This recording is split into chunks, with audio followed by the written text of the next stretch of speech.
Hello and welcome to episode number 20 of Light the Eye, presented by the U of I Credit Union. I'm Scott Beatty. And I'm Robert Rosenthal. Coming up, in honor of yesterday's Super Bowl halftime show, we're going to have a wedding live on the podcast.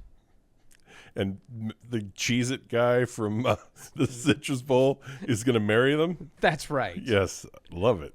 Hey, Illinois has a Super Bowl champion again, Devin Witherspoon. We'll talk about that. Also, the basketball weekend that was. All good things must come to an end. The 12-game winning streak for the Illini men's basketball team came to an end in East Lansing. It was another tight one with some controversy between Illinois and Michigan State. And women's hoops dropped a game on Sunday against USC. So we're going to get into all of that, some football talk as well. But before we do that, since Robert insists on being the one who pushes the button, would you please do the honors and... Watch, no drama this time. I'm just gonna reach over like this and just light the eye.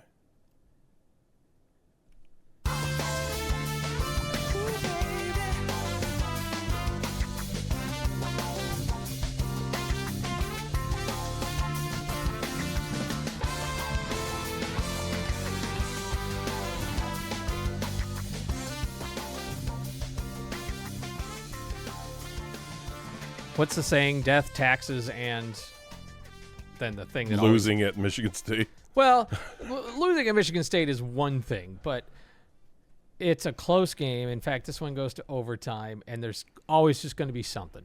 Yes. I called it the Tom Izzo time machine. You just know it's kind of just. I've seen this movie before, haven't I? Yep. It's interesting how that played out exactly like many thought it would. They're going to make it physical. They know they're deeper, so they're going to go with every wear down tactic possible. Izzo teams always rebound, so that's going to be the battle here. They're going to beat up Wagler until he's black and blue and not let him have anything. And it worked. It was a brilliant game plan, and it took down Illinois. So it's to me that's when one guy gets 16 offensive rebounds. Kohler got 16 offensive rebounds. When Fears gets 15 assists, that moves a game into tip your cap territory. Kohler goes up against maybe the best rebounding team in the Big Ten, if not the country, and grabs 16 boards, including the one board that won the game when he rebounded a missed three with 12 seconds left and kicked it out for the winning shot, or the shot that at least put Michigan State ahead. So, yeah, it's a good game plan. They made it work. Yes, there's some controversy, and we'll talk about it, but classic Izzo. Kind of love it or hate it, that's classic Izzo. Okay, a couple of things in my takes on it. Number one, would have been nice to have Kylan Boswell. I think you could say, the team could get away without Kylan Boswell when they won 12 games in a row. But that was one game where you go, are you 3 points better defensively with Kylan Boswell in that game? Yeah, probably. Certainly. Number two, and I'm going to borrow a page from the Robert Rosenthal analysis. At the beginning of the year of football, at some point, Illinois has that first road game. And then there's this discussion that I've had with you before. Well, it's the first road game. Yeah. Okay. Stuff's going to go wrong. You could just look at X's and O's in the matchups all you want. It's the first road game. Yep. This was not the first road game. This was the third of 3 consecutive huge road games. Obviously, Illinois wasn't intimidated by that environment. But the other side, Izzo and Michigan State had just lost back-to-back games, including one against their rival at home, and then one they probably shouldn't have lost on the road to Minnesota. They're just not going to lose 3 in a row. Yeah. That's the feeling I had going into this. Like, Illinois could play really well, and Michigan State's just not going to lose 3 in a row. Yeah. And number 3 is Michigan State is good for 5 to 10 points at home. Absolutely. Yes. It's the Tom Izzo time machine. Mm-hmm. That environment. We can talk about calls all we want, but this is not the first time there's been an Illinois Michigan State game where you feel like calls or non-calls were a factor. Yep. And I'm not even criticizing. I'm just saying that's just is how it goes. Yep. It's just how it goes there. If you talk to one of the 43 Minnesota basketball fans, they will say about the game 2 weeks ago that it was a homering in Champaign, that they had it close, but then the refs just let Illinois go to the line in the last 5 minutes, and Illinois didn't even have to shoot. It was just drive. They're going to get the foul call. So I've always said that home fans don't, as a fan of Illinois, when I'm in Champaign, somebody has to point out to me that it's imbalanced toward the Illini, because I'll never see that. And then after the game, it's like, oh, Illinois shot 27 free throws. The opponent shot 4. Oh, okay. Yes, you can balance it out with Illinois is not a defense that fouls very much. But, yes, there have been games where Illinois got some assistance, or if there's a 50-50 call, it goes the way of the home team. In my entire fan experience, games at Wisconsin and games at Michigan State, I sense it the most that all the 50-50 calls go the other way. You got to overcome it. We remember Trent Frazier overcoming it in 2022 with a massive three-pointer at the end that put the game away. So it's going to be close, and they're going to be physical, and you have to be there at the end and make the plays, and it just didn't happen. Look, when a game goes to overtime, you could look at 10 things, right? Like, just change this one thing. David Mirkovic steps into the lane on a missed free throw. They get a bonus free throw then because his foot was in there. Take that 1 point away, and it's different at the end of regulation, right? You can always find little things like that. For this, it was the Izzo teams did the Izzoing, and they out-rebounded Illinois by 10, and they did the things they needed to do to execute the game plan and win the game. So while I may not like it, or there may be some distaste in my mouth, it's Michigan State, and this is what they do, and they pulled it off. Illinois' 2 losses in the Big Ten have come on under 10-second to go three-pointers. Yep. So they're 0-2, and they're only 2 one-possession games. Yep. But here's what I would say is the positive and the negative and the bottom line. The negative is, as it comes to the Big Ten title race, you needed that win. There's just a little bit more of a mountain to climb. When is Michigan going to lose again? You don't know. But to be able to have an outright title, you probably needed that one. And obviously you got to get Michigan at home later on. And you would like some help outside that. But in the bigger picture, here's the positive side. Illinois' net, was it 5 or 4 going into the game? Because it's 4 today. Yeah, I don't remember what it was on Saturday. It either didn't go down or it went up a notch. Yep. 4, again, that doesn't mean Illinois would be a 1 seed and is a top 4, as we've talked about on this podcast, but it means they're really good. And losing by 2 points in overtime on the road to another high net in a quad 1 game, a quad 1A game at that, does not really hurt you in that sense. And so it more impacts the Big Ten race than it does actually the postseason picture. I don't think the committee would punish you too much for losing a game like that when you're missing a key player and it went down to the wire and this or that. In a sense, these games are toss-outs by the committee. When you'll get a committee chairman to come on after Selection Sunday and give comments, or when they do that mock bracket a month out and they allow the media to sit in to see how the process works, one of the talking points that always comes back is, road losses in quad 1, especially the top of quad 1A road losses, the committee doesn't even really talk about them. It's like, look, we're evaluating 365 teams here. 363 of those teams would lose that game at Michigan State, is how they view those kind of things. You lose at a top 10 team on the road. Okay. That's, in a sense, We don't even need to evaluate that game. Everybody loses that game. And so it's those kind of things. Now, if you win that game, now you have something to hang on your resume, and you have that. And that's what the Purdue win and the Nebraska win will be.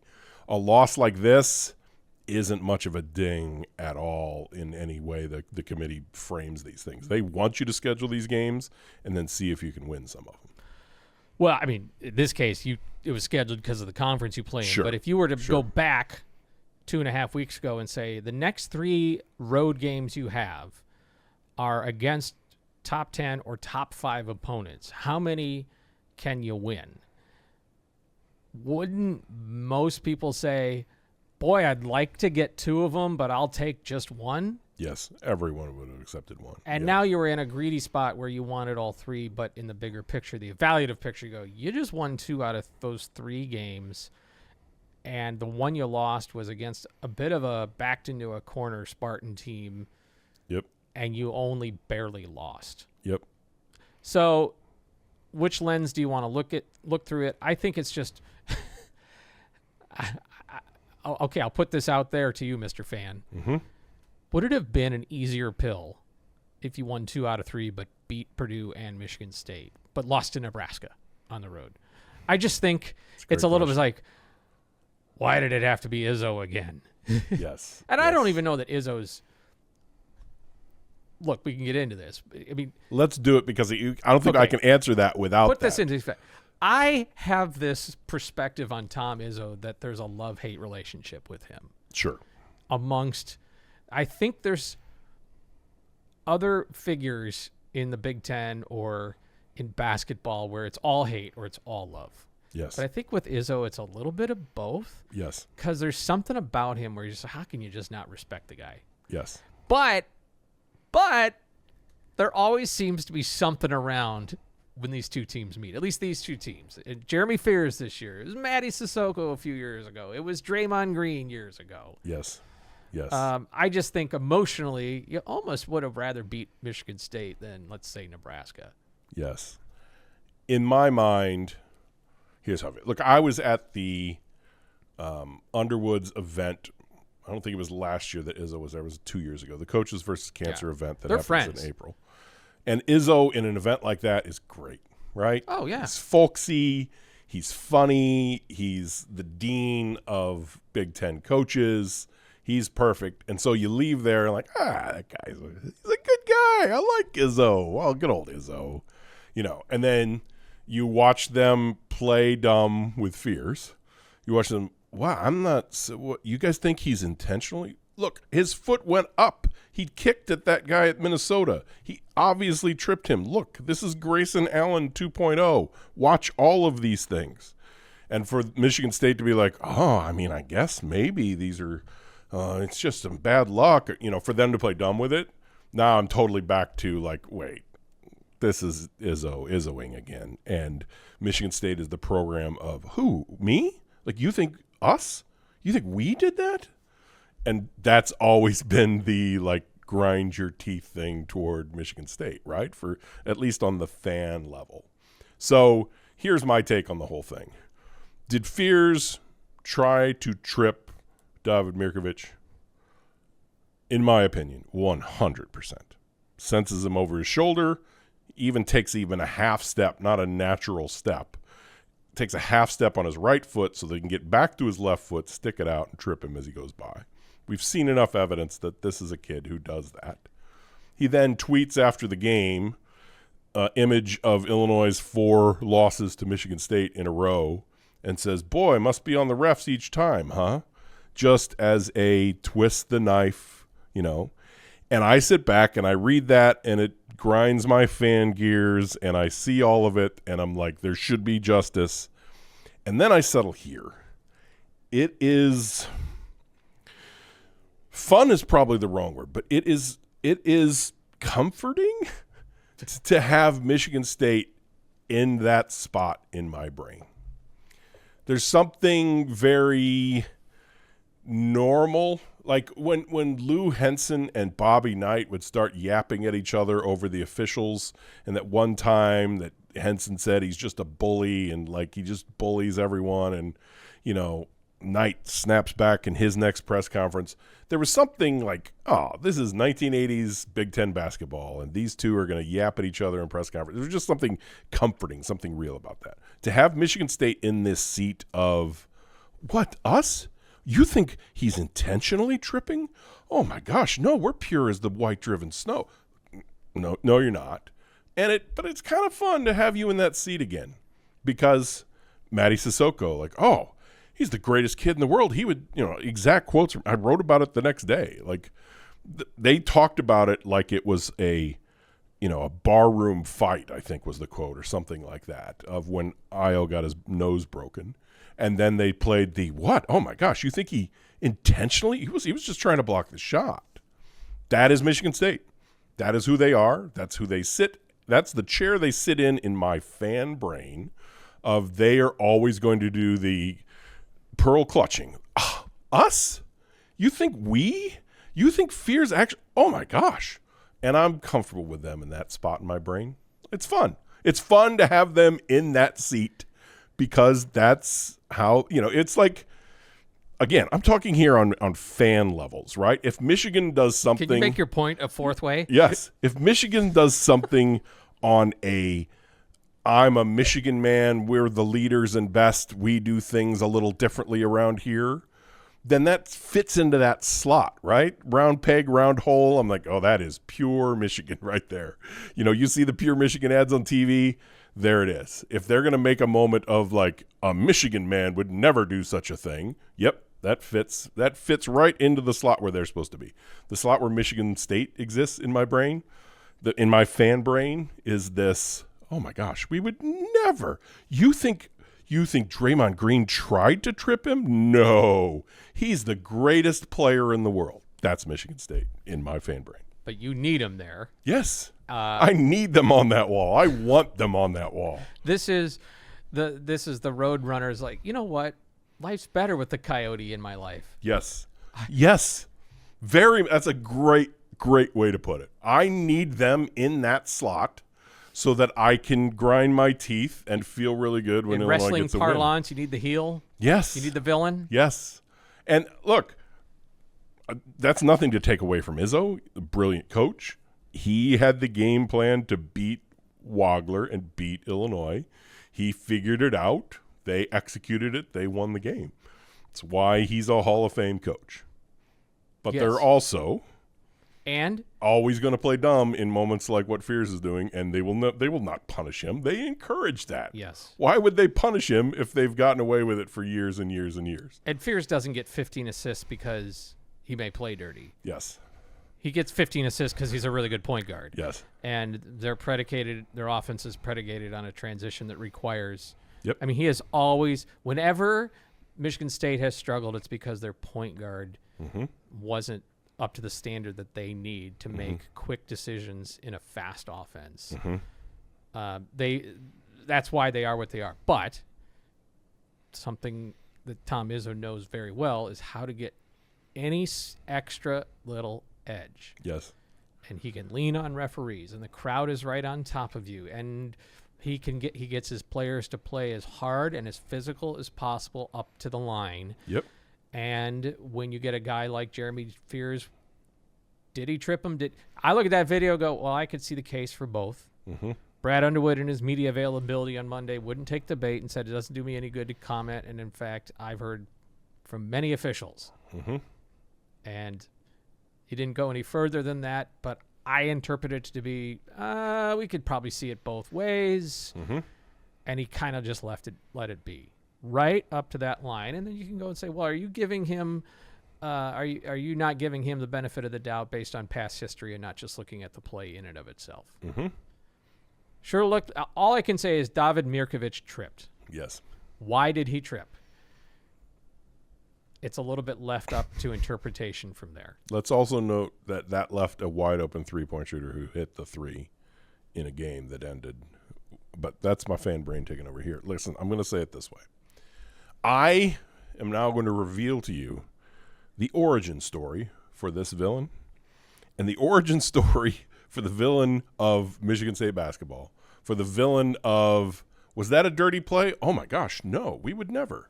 Is this Robert's personal villain or everyone's villain? This is the origin story of why they have that reputation of your Draymond Green, Matty Sissoko, Jeremy Fears, as we've mentioned. And it comes from their title game. If you remember. 2000 you're talking about? Yes, back in 2000. They're in the title game. They win the title game over Florida. With somewhere in the second half, Mateen Cleaves is going in for a layup. Teddy DuPay on Florida, who was known as the Jeremy Fears of the time. Like, he had that reputation, that Grayson Allen, here's the guy who watches feet, basically stomps on Cleaves' ankle as he goes up for the layup. It's a one-on-one, like, breakaway kind of thing, stomps on his ankle.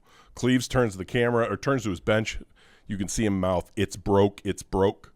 Like, he thought that the kid broke his ankle. Michigan State team's ready to fight him. They're ready to take him out. They know that he just was watching his legs. When he went to plant for the layup, DuPay just stomped right on his ankle and tried to break his ankle. Refs didn't see it. There was no video review at the time. You couldn't do it. But it was very obvious. You watch the replay, he stomped on that. Cleaves goes off. There's this famous moment where he comes out of the locker room, has it taped up, returns to the game. They win the national title and this and that. And I've always said it was kind of that moment of like, okay, we won the title despite this player playing like this, that this like villain origin story began as to why we've seen so many Michigan State players do this like, oh, did he injure him? Whoops. It all sources back to Teddy DuPay. That's my theory. Is this like the anti-hero story? Yes. Origin I'm going to write a whole like, fan fiction thing on it. Yes, absolutely. Is this like why the kid that got snubbed in Mr. Incredibles became the villain because... And I don't hate it. I need that. I need that in my life. I need a Michigan State somewhere in my fan brain to exist in that spot of, come on, guys. You know that he's doing this intentionally. This is all part of the bit. We know. Stop playing the game in front of the cameras. We know. Next up, Tuesday night, home against Wisconsin, which used to be a difficult thing. But, I mean, probably still is. Oh, I'm not. I'm just saying there used to be a time where you would just kind of like, yep, Wisconsin, we know how this game's going to go. That's not the case anymore. Yes. And we will talk about the results of that in our next episode. But yes. Illinois gets 2 home games in a row, Wisconsin and Indiana. And I would surmise that Illinois is going to be considered a favorite in all remaining games except maybe the Michigan game. Yes. And so it's going to be fun. It could, down the stretch will come in this Big Ten title race, which still is a possibility. Yes. Illinois still holds their own, they control their own destiny for a Big Ten title. You know, run the table, which includes another Michigan loss, and you don't need anybody else to lose to hang a banner. So it's all still out there, even with this loss. And, you know, these are 2 games you've got to have. All right, yesterday, Illinois women's basketball hosted USC before an announced sellout against the Trojans and lost the game 70-62. They fell behind by double digits. Gretchen Dolan was not there as well. It was a pink-out game, and Ella Peterson, our producer, was there also on the call for Big Ten Plus. Ella, exhausted from a big game yesterday? Not necessarily exhausted, but it was definitely a long weekend. But it was some fun basketball to watch, so I was entertained. I've noted that this team does not get blown out much, which Shauna Green talked about in postgame, that margin of victory is important when it comes to your postseason resume. But it was a second straight game where Illinois fell behind by double digits. What stood out to you about it? I think it's right from the beginning. So first quarter, they're already down 12-0. It was Jazzy Davidson, who was a treat to watch. From USC, you want to talk about freshman phenoms. It's been fun to follow Ciara Parchment just with the work you do working for Big Ten Network out of Champaign. But then it's been a lot of fun to see these other freshmen come in. So Jazzy Davidson setting the tone off the bat for USC, and they were so quick to come out. And you thought, second half, okay, Illinois, this is where they get the momentum back. They're playing in front of a huge crowd at the State Farm Center, and it just doesn't happen. USC had an answer for everything that they did. I wasn't there because I was still on the train on my way back from East Lansing. What was the environment like? I mean, you've covered a lot of these, so you're sitting down there, you're courtside, you're looking up at the largest crowd in a very, very, very long time. So what was the environment like? I would say it was fun because at first you're celebrating National Girls and Women in Sports Day, which is a huge deal. I saw something today that for the production side of things, less than 15% of women are within sports reporting, sports broadcasting. So that was cool from our crew side. But then And your entire crew was women, right? Entire crew was women, like from cameras replay to in the booth, everybody. Yep. So it was all women. It was incredible. And then you look around, and regardless of whatever people want to say about the sellout, they sold all the tickets, and it was so cool to see all these people show up in ways that it was the first time in the Shauna Green era. It was also the first time since renovating the State Farm Center.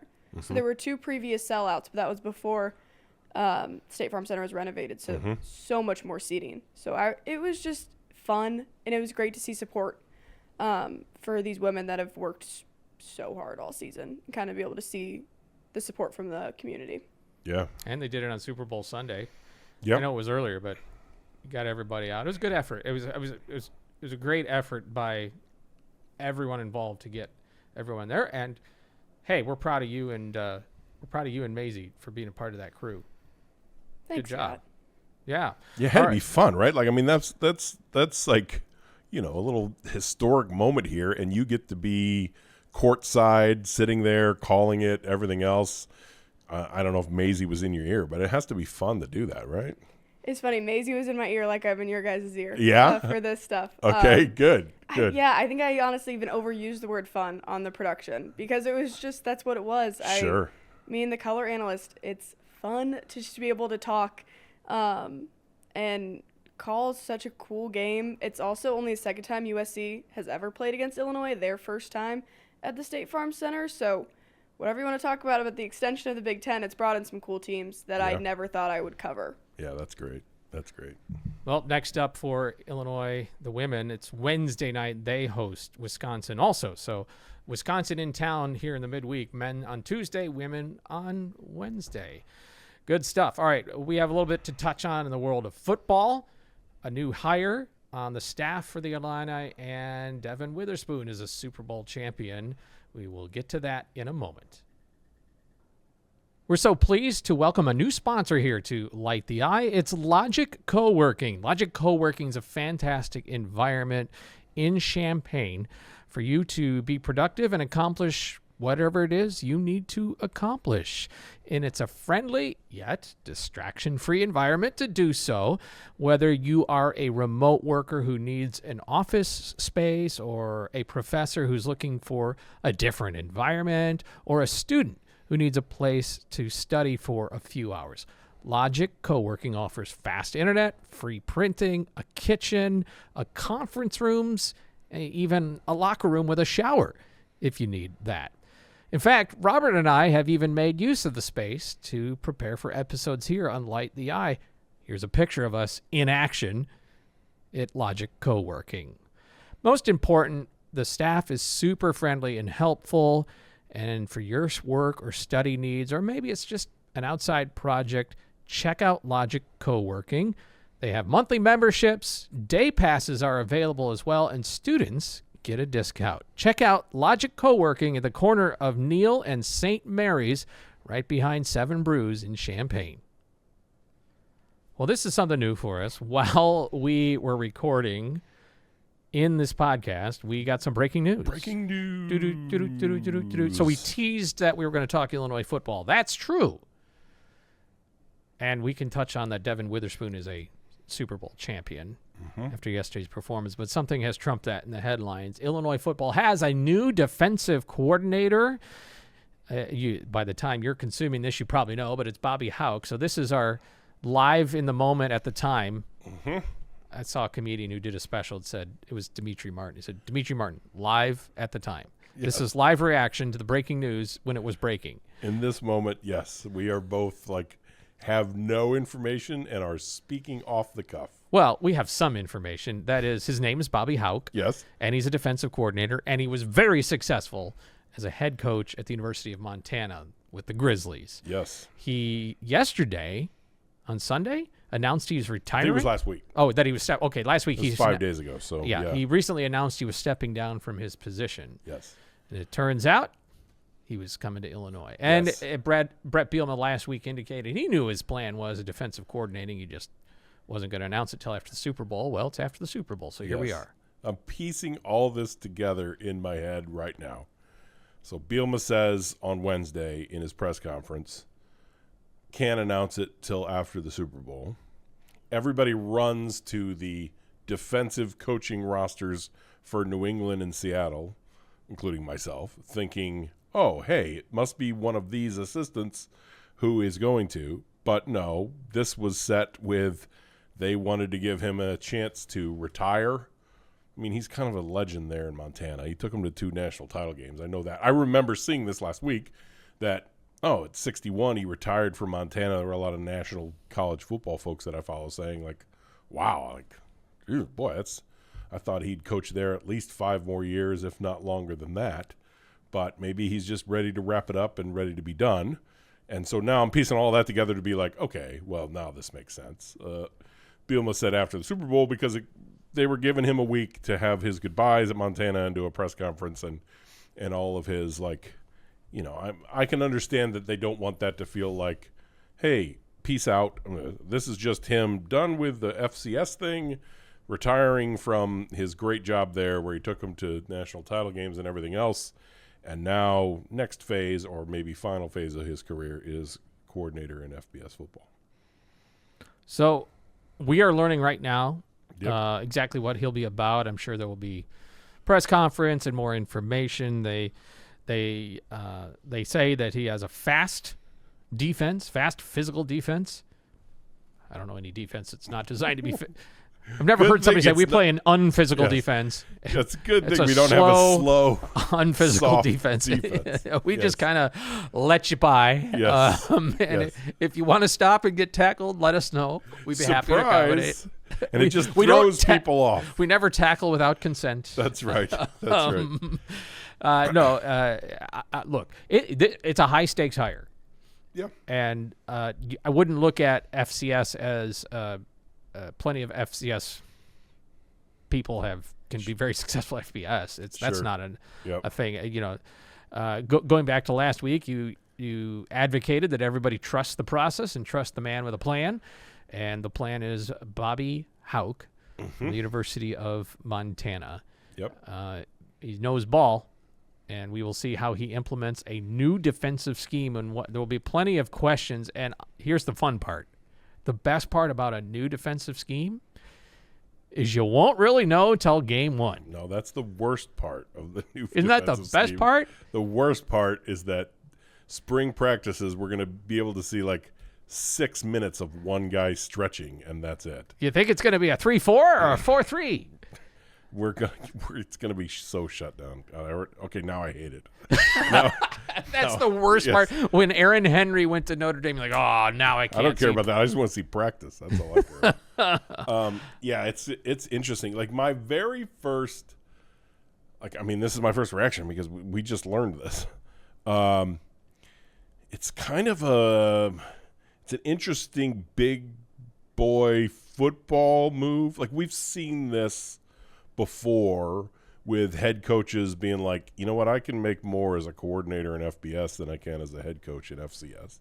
And we've seen, we saw the Kent State head coach leave as head coach to become offensive coordinator at Colorado.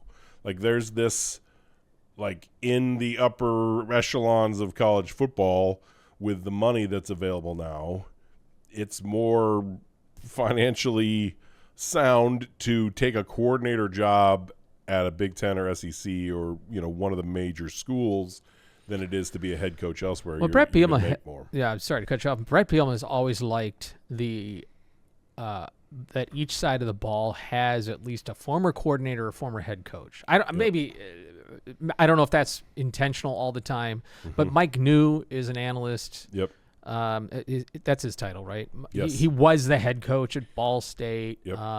In his first few seasons, Andy Boo was in the room, and Kevin Kane, I believe, had been a DC before. So have somebody around the leader to help with that set of eyes, knowing what a coordinator needs to think or what a head coach might be thinking. Yeah. In this case, there's no other former coordinators. Maybe Archie McDaniel has in the linebacker room, but he's very experienced. I don't know all the positions off the top of my head.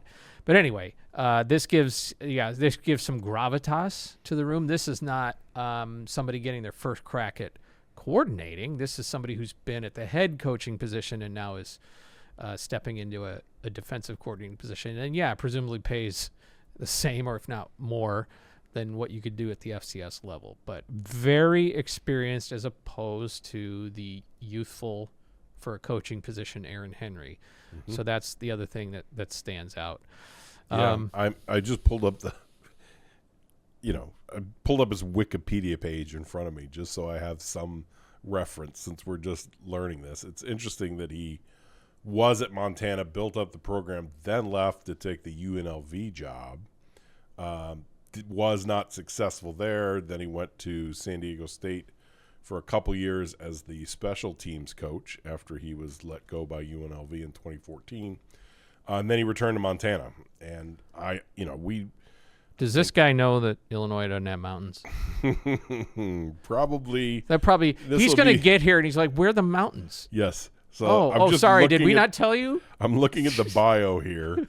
Born in Missoula, went to Montana, did a master's at UCLA. Then he went where he was a GA at UCLA. Then his coaching career was Northern Arizona. That's in Flagstaff, so that's up in the mountains. Colorado, mountains. Washington, there's Rainier in the background. Montana, UNLV, you can see mountains. San Diego State, you can see mountains. Montana, you see mountains.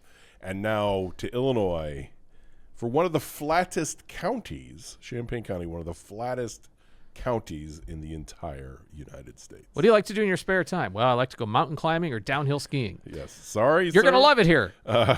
You can get to Galena in about 3.5 hours. Not far from Charles Mound. Yes. What is that the highest point? That's the highest point in Illinois. Highest point in Illinois. I believe it is about 12 or 1,300 feet. Which is probably way because that's below. part of the driftless area that bleeds into the northwest corner of Illinois. Thank you for this geography lesson. And geological. Yes. He's going to be surprised. When I was in, I'm going to pronounce this. I'm not even going to get the word right. When I was in Idaho, it is a Norwegian term. It is for when you ski behind a horse. I believe it's called skijoring or something like that. And they do one in central Idaho, some festival. It's basically like the horse is the boat and you're like on water skis. So you're holding the thing, but you're on snow skis behind a horse and you're slaloming basically behind a horse. I believe that's how it works. If it's downhill, there's no way that doesn't end badly. Maybe Bobby Howe can bring skijoring to central Illinois as he comes from the mountains, since we don't have any of those. We got snow. It's been snow on the ground for 3 weeks now. So just bring a horse and a rope and we're ready for you, Coach. We got to get him on this. He's going to love it here. Yes. Sir, are you familiar with skijoring? Well, I'm familiar with what the actual word is. Like, I'm going to go. You talk for a little bit. I'm going to see if I'm getting that word right. We have the internet right here. I can find out. Yeah, this is called prep in real time. Listen, Illinois also made a hire at tight ends coach. That is Jared Elliott, among places he's had time at was Ball State. So I'm guessing that Mike New, former Ball State coach on staff with Illinois, may have had a word or two to share about him. As does the fact that the possible tight end TE1, the possible starter at tight end, Christian Abney, who became the number 2 tight end over the season and then was playing the most snaps besides Arkin at the end of the year, played under him at Ball State. Yep. So gets his position coach back. One other football note, yesterday was the Super Bowl. Seattle Seahawks win 29-13. What a day for prime numbers. And what a day for number 21, Devin Witherspoon, who was a captain at the coin toss. I don't know if he was a captain all year long or not, but he was a captain at the coin toss. And for a moment, I get it, but for a moment I was going, is he going to be the MVP of the game. He impacted it in a big-time way. It was kind of a boring game for the average football fan, but it was a cool moment for the U of I connections. And by the way, it was a punt fest. I was Jeremy Warner. I saw a tweet that's to jog my memory. New England's punter was on Illinois' roster for a minute. I don't think he ever punted. No, he was. I mean, he was recruited to be the punter, but then Lovey brought in Blake Hayes. Yeah, and so Hayes started as a freshman, and Behringer went to Michigan State. And he's a really good punter. Yes, in fact, when he went to Michigan State, he didn't even he wanted to go to Michigan State, but he did the literal walk-on thing. Like called the coaches and said, "Hey, I can punt. Do you want to see me punt?" And they tried him out and said, kind of kept him on retainer. And then, let me think how the story goes. The punter broke his leg, I believe, in a game, like went to kick and somebody was rushing or something like that. He injured his legs and was out. So they called him on campus. And I'm like, hey, that one kid tried out for us. And so he went from just going to class at Michigan State, getting a call in September of like, hey, we need a punter now. Our guy got injured, and we've only got one other on the roster. And then he wins the job, and now he's an NFL punter. He's one of the top 32 punters in the world. How crazy is it? He's probably not even punting in the NFL unless, the Michigan State starting punter is injured, and he just happens to get a call. I'm like, hey, come on over. We need you. Well, shout out to special teams. And I thought maybe, too, the long snappers were going to be in contention for MVP at one point. Yeah, it was I'm happy that the thing people are going to remember from this Super Bowl is Spoon blitzing. Like, that's the game story of New England had zero answer for when they would send him from the slot. Like, it's all Chris Collinsworth and Mike Tirico could talk about of – this is the play that's changing the game. They've sent him 9 times. It's worked a lot of the times. He's gotten sacks. He forced a fumble. He's completely in Drake May's head, and that's what solved this game is that one single blitz him from the slot, and he's so good at finding a gap that New England has no answer. So shout out Spoon. That was great. I do have the Skajoring page pulled up here. Yeah, could it be Yoring? Could be I believe it's called Yogging. Could be a soft J. Skijoring. I'm going to call it Skajoring, but it's probably pronounced Skijoring. A thrilling winter sport where the skier is pulled on skis by a horse, dog, or motor vehicle, combining elements of skiing and rodeo originating in Norway. So... yeah, it's probably. You've decided that Bobby Houck is into this. Yes. Or is it only in Idaho? I'm just saying that's what we have to offer Bobby Houck. If there's no mountains, he's been around mountains his entire life. Somebody for this coach, go start a skijoring club because we're going to need it because we don't have a single hill. Well, there's that hill in Savoy at that park where they dug the lake and built a sledding hill. Yeah. That's all we got, Coach. Sorry, that's all there is. You're going to have to do skijoring. I bet you I could skior 10 feet right now. No training. All right, what do we cover? Donate money to. Sorry. Continue. They're practicing right now over in the Armory, track and field. The skijoring team is on the other side of that wall. It's a club team, though. When we come back, Robert had his usual adventures getting into a stadium, so we will close out with that.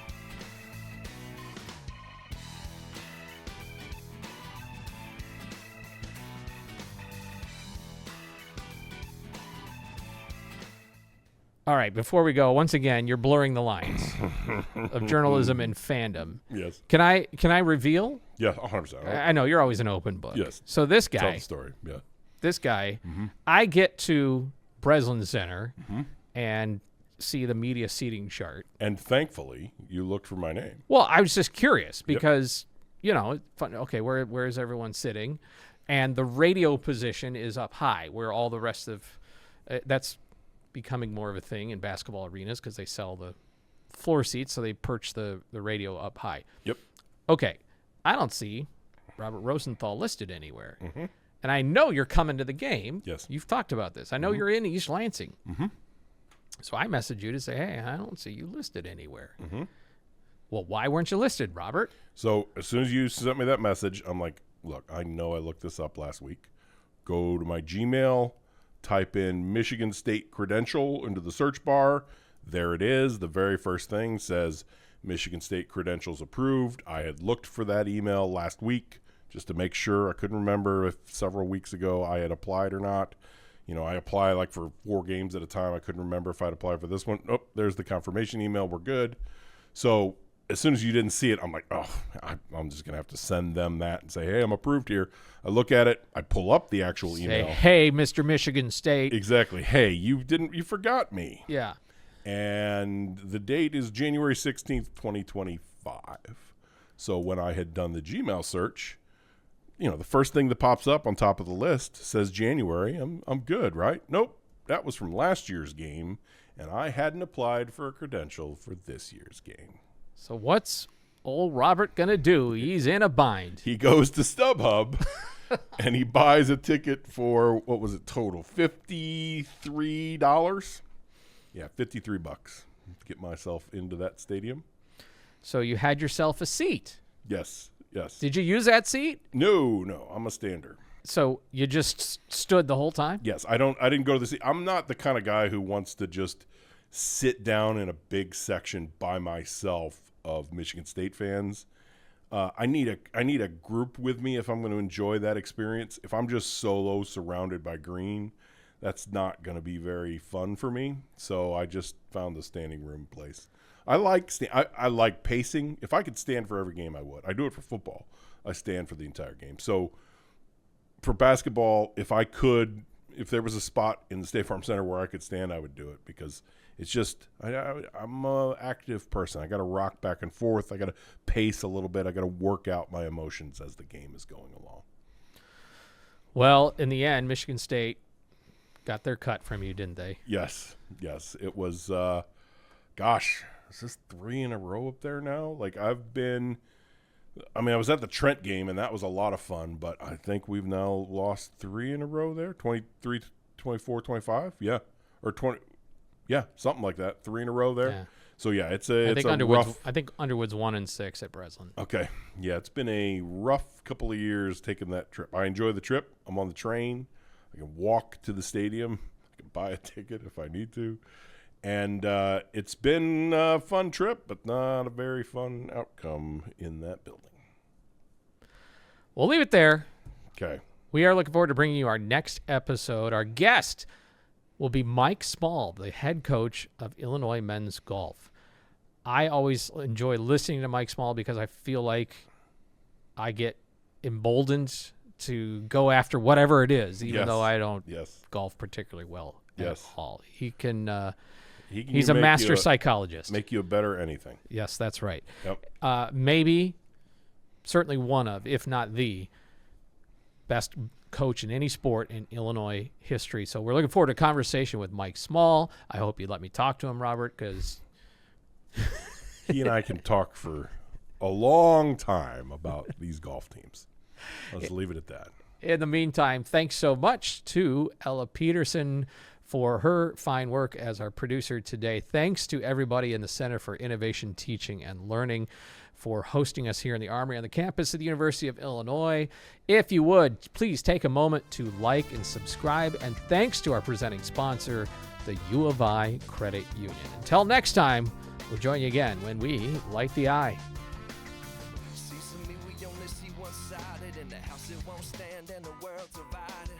Fighting battles in the name of peace, but thinking violence increase will make the violence cease.